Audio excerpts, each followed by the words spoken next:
What am I up to this time? Well,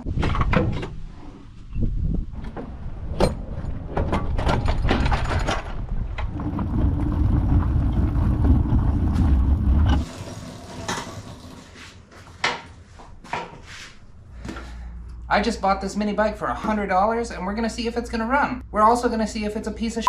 So let's go over it and see what it needs. So, not the worst of the problems, but the kickstand needs a spring because it just kind of flops around. Probably not the best. The idler here is kind of missing, but this chain is kind of tight already, so I don't know if we really need it for now. That'll be a future problem. We're obviously missing the cover here, which I'm not too worried about because I can either fabricate one or just leave it alone. The plastics are pretty ruined here, you can see, but I have a plan for that. That'll come later. The seat is actually decent. It looks like this... I won't make any comments, but there's a cigarette hole here. No big surprise, if you know what I mean. The back fender is kind of screwed up too, but that's alright. No throttle. The cable is there, but might as well just get a whole new thing, right? And then I noticed that the brakes, well, there's nothing there, but also there's no caliper. So we need a caliper, a cable, and I don't know if this is warped or not, so we're gonna get a new one of those too. The airbox is only half there. It came like this. It's essentially like that. So we're gonna deal with that somehow. I'm not sure how yet. The tires are okay. I don't know if this one will hold air or not. We're gonna find out, but I'd still like to replace it. This one was kind of bald, I'm not gonna lie. And finally, probably the most important, this is what kills the engine when you want to turn it off, which is not hooked up. So that's great. I'm assuming that it hooks up to this because it looks like it goes to the stator or something. And then I'm not sure which one will be which. One of them's going to go to ground, one of them's going to go to that thing. So we'll figure that out here in a bit. The gas tank is absolutely disgusting inside. I took the hose off and nothing came out, but there was fuel in there. So we're going to clean that out. We're going to clean this carburetor up, and then we'll see if it runs and go from there. Now, normally carburetors like this is from a different engine, have a little bolt down here to take off the bowl, and then you can clean your jets from there.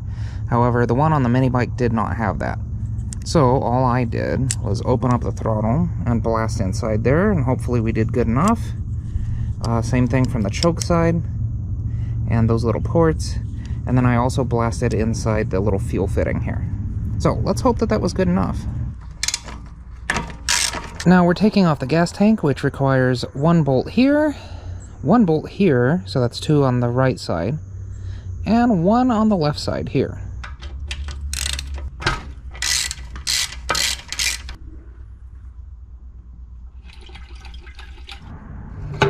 Once I have the fuel tank out, I will remove the petcock because I think that's where the clog is.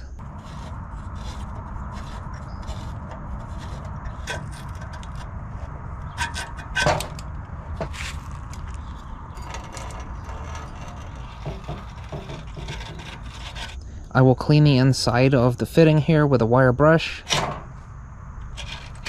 And I also cleaned the inside of the tank. Pretty sure it should not be smoking like that.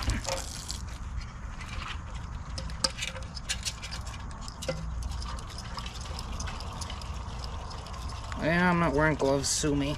Then we put the petcock back on the tank. And I figured I might as well clean up the outside of the tank as well. It's kind of rusted, but we'll do the best we can.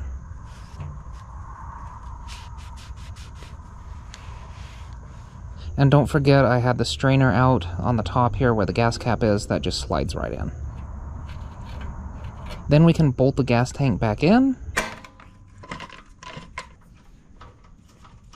Put some fresh gas in it and try to start it.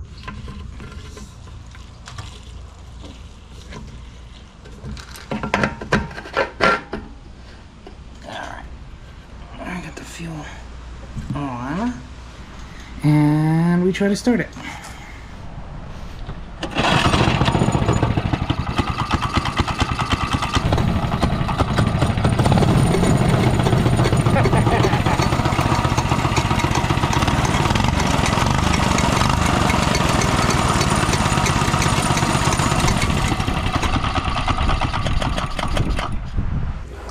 Well, like that, it runs. I'm actually pretty happy with that for $100. Yeah, sure, it needs some parts, but that's fine. So I guess the logical next step is to order some parts for this thing, so let's go over what I'm going to order here. First off, I thought I had a spare set of tires for this thing, but I in fact do not. Here's the cost of those. Next up, we have a brake cable, the caliper, and I just went ahead and got the bundle with a new disc. That's going to be this much. And we also ordered a throttle cable, which was the cheapest of all. I was very surprised by this one at this much. I needed to order a new axle for the rear from Go Power Sports because they're the only ones that had one. It came with spacers and the nut. Jess, why do you have to order that? Well, let's have a look. So whatever dipshit owned this before, I guess they had problems because they didn't know what Loctite is. So they welded the bolt here, which is not spaced properly, if you can tell. And they don't even have a nut on this side, which is what leads me to believe that, well, they don't know what Loctite is. And so the new axle will cost about this much. So that brings our grand total to... So in the end, it was a little more money than I wanted to spend, but that's not really the point, is it? It's about having fun and enjoying yourself. And I think I'm gonna enjoy fixing this bike up. Get the out of my way. These idiots. What the man? Well, no wonder it's rusty. So that's about all I got for you. Stay tuned for all the progress that I'm gonna make. As usual, you be good while I'm gone, and I will see you next time. Have a good week.